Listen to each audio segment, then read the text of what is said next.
Somebody hit it with something? No, something. I don't know if somebody hit it or if something hit it, but something. What would cause a panel to break like that? Maybe the pressure from the other ones, or? No, there's no pressure from the other ones. I got a gift for you. The Occuphone. Debris, wind could throw something at it. And it is like a big window sitting out here. I noticed you can tell the change as they change color.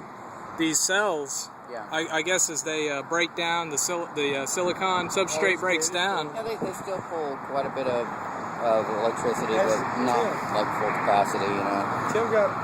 It's going to gradually have a lower output. Yeah, these are the old type. The newer ones are a lot more efficient, but there's no reason not to use this thing just because it's old. Still got a few more years left in it.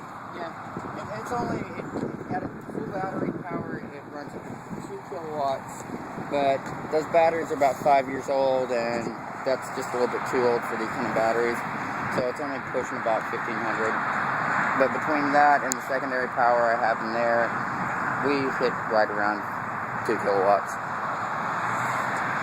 And you say it's got a pump in there so it can run a fountain, or I think he used it for pumping like ponds and emergency stuff like that. So that runs directly, that doesn't run off the batteries, it runs directly from the panels. fantastic. That's a feat of engineering. Yeah, I'm surprised there aren't more attempts to commercialize this as a very viable, sustainable, portable source of electricity. I mean, we've been sitting out here for 3 months, 4 months now, running at full power, no problem. Running at full power. I'll show you a little bit how this works. Main line comes in to here. Follow. This is where the main power comes in. You'll notice there's a secondary line that also comes in. Whenever we have a generator or something like that, I plug that into it so that the generator doesn't waste its excess energy. It actually powers back up the batteries on the trailer as well as the secondary power in here. Main power comes in here, gets distributed out. Label all your cords. It'll help if you're off-site and somebody needs to know what isn't working. Right, label everything. Yeah. Best practices. I come in usually every couple of weeks and I run a resistance check on all of the cords and make sure we're not grounding out and losing power anywhere. It's necessary when you're dealing with all of this. It's not like in a house. But secondary systems are car batteries and marine batteries. We're down a battery right now. We're back down to 3.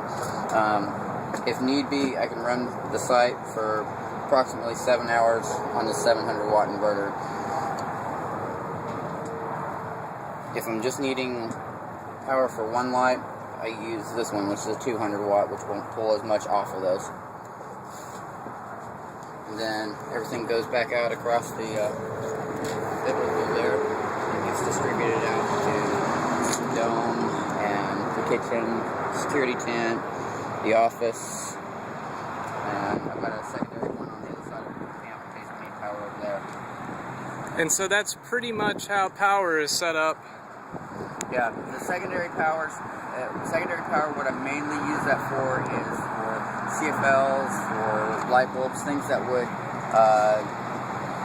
drain this. Like the inverters on this trailer, if you go to pulling too much wattage, they'll kick up into overdrive and produce a lot more, so it drains the batteries twice as fast. So to fix that problem, I basically just set up a secondary power system just for lighting. Okay. And it also helps like with Wi-Fi signal. We had a bit of a problem with electrical interference whenever we had everything running on the same system. As far as streaming, there was some sort of interference that was going back down the line and causing some issue. So once I separated it, no issue. It's a good thing to keep in mind before you're occupied.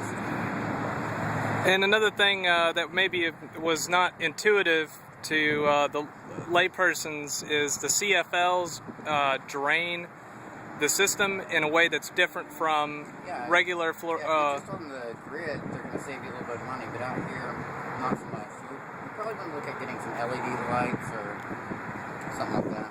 Yeah. Okay.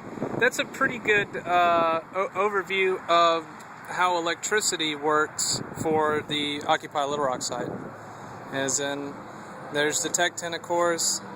It's pretty well supplied, and a lot of this is... Give it a spin around so they can see the... Yeah. And this is supplied donations?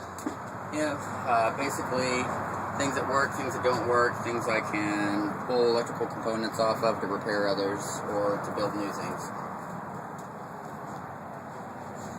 Nice that you've got a board set up here for organizing cords. It took a long time to develop the board. This is beautiful here, so you can Matt put your... brought that in. I've yet to fill it up. Very nice. You've got a good whiteboard. A couple of them. Those were pretty hard to fight for, actually. Generic multimeter. We lost our fluke. I've been told. Yeah. You lost your fluke. No, I have it. It just. Oh, here it is. Okay. Yeah, it lost its logic and does not work properly anymore. Wow. Well, there is one. They're out there. Maybe it could be rehabilitated. I don't know. It's a possibility. It's just a matter of having the time to do it. It's pretty hectic. Just getting this far. Okay. Do you want to separate?